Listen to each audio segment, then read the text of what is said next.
Beberapa waktu lalu, Natalie Holzer menganggap nafkah yang diberikan komedian Sule sebesar 25 juta rupiah untuk putra mereka Azam kecil. Tak berselang lama dari pernyataan Natalie Holzer itu, Sule pun memposting foto saat ia tengah menabuh gendang.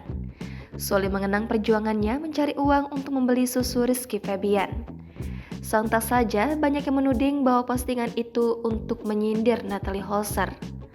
Menanggapi itu, Sule membantah semua tudingan tersebut dan tidak ada niatan untuk menyindir siapapun. Itu kan dulu, jadi memang lagi mengingat masa dulu. Jadi sebenarnya postingan itu sekarang lagi ramai kan ya?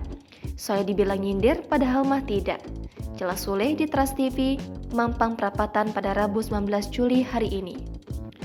Ayah Rizky Febian itu hanya ingin memberitahu bahwa sebelum menjadi artis, betapa susahnya mengais rezeki untuk anak-anak.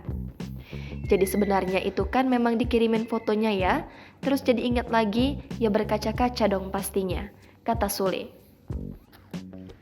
Postingan itu hanya ditunjukkan sebagai rasa haru seorang ayah yang melihat kini anak pertamanya itu sudah bisa mencari uang sendiri.